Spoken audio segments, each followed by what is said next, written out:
G'day guys, Marky here again, and today I'm going to go through my second tutorial since the first one was such a big success. A whole 120 people have watched it, massive.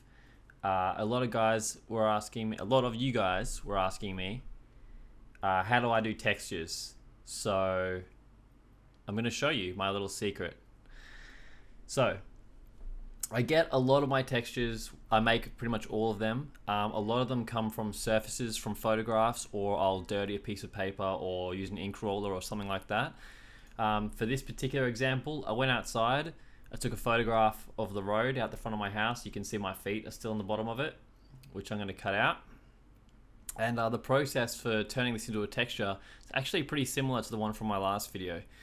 So all we got to do is open a photo of the texture, or it can be a scan if you scanned some ink on paper or something like that, which again I'll make another video about. All you have to do is make sure you've got the adjustments window open. Mine's still open on the right hand side over here. Hit the levels icon there, open that one up and start bringing in the black and white levels like so.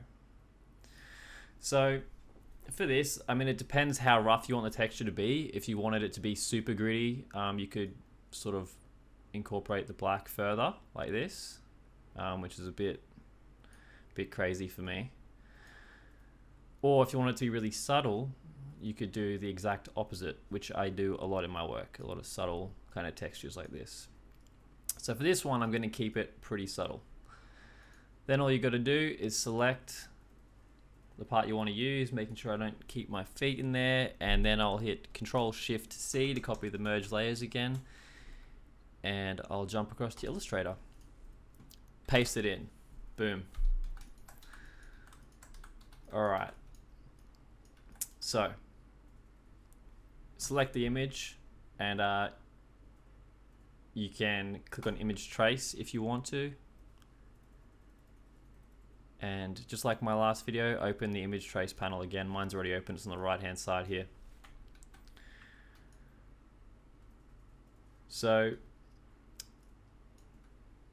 what we want to do here is, for starters, I'm going to turn off the preview again, because every time I adjust one of these handles, it's going to try and automatically retrace the image again, which is super annoying. I'm going to enable the ignore white option because I don't need the white background, I have no use for it. So if I just zoom in real quick, with the automatic trace that Illustrator just did, you can see a lot of these points, they're not that great. They're pretty jagged, lots of rough edges and stuff like that. You won't really be able to see that when you're zoomed out, but I still like to get rid of them just in case. So to do that, what I'm going to do is turn the corners down, which will help get rid of some of those sharp corners.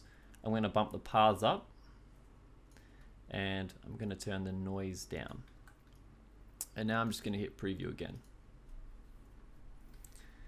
Let it load. And yeah, this can be pretty intensive too, by the way, because there's usually a lot of anchor points for tracing these, so don't be alarmed if your computer takes a little while to load that. So if I zoom back in now, yeah, they're starting to look a bit better. So now there's a lot more curves and it looks a lot more realistic, I think. I may even bump the paths up a little higher. Let that update again. Yeah, that'll do. Yep, typical. All right. Now, one thing I will show you is with the threshold slider here, the threshold slider basically allows you to let more or less black in. So if you found that there was a lot of black textured dots there and you wanted a bit less, you want it to be a bit more subtle, you could literally just drop the threshold down. And when it updates, as you can see, it's included less of them here. So again, it's just another nifty little way to make it a bit more subtle. I actually quite like that. So I might even use that. I'm going to keep it like that. For this one. All right, cool. I'm pretty happy with where this is at now, so I'm just going to go ahead and click expand. Awesome. Like I said, as you can see, there's tons of anchor points here, so don't be alarmed if your computer, struggles a little bit when handling these big textures. I'm going to scale it down a bit. If you want to, and I know some people do this, they select the entire thing and go object, path, and simplify, and it can help to remove some of those anchor points. I find though that when I do that, it tends to kind of wreck the texture though, that they get all jagged again and the result's just not as good. So if your computer can handle it, just leave it as it is. So yeah, I'm gonna highlight this bad boy and open up Photoshop again. I'm gonna make a new document. Actually, I already have one. And I have a black background already, and I'm just gonna paste it straight in. All right. Scale it up, hit enter, there you go. I'm gonna put a color overlay on it and make it white. Actually, that's gray technically.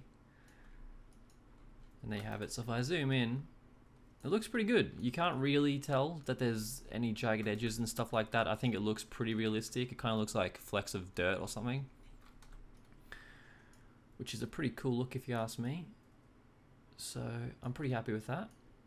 Very good, very good. Now the next thing we need is some text. We need something to put in there. So I just so happen to have prepared this one a little earlier. This is a logo I just recently did for a bar in New Orleans. I'm just gonna paste this text straight in over the top. Scale it up a bit. Whoops. Scale it up a bit. I'm gonna make it white. Actually, no, that is technically gray. But that's cool. I like it like that. So if you wanted to, you could leave it like this. What I'm actually going to do though is I'm going to duplicate that texture and I'm going to bring it in front of my text. And I'm going to change the color overlay to black, the same as my background. And then I'm going to scale it down so it's not overlapping the one that's in the background. And there you have it. So now there's some little subtle specks of texture over the text as well, which I think looks pretty cool. And there you have it. That's all there is to it. I've seriously made textures from all kinds of things. Sometimes I'll literally just get a tub of ink and a roller and just roll on paper, scan it into my computer. Exactly the same process. That's literally all there is to it. It's super easy. So yeah, there you have it. If you guys liked it, please be super kind. Give me a thumbs up. Feel free to ask any questions if you didn't understand any of that. I'll get around to answering them as soon as I can. And if you're feeling really generous, hit the subscribe button. Thanks guys.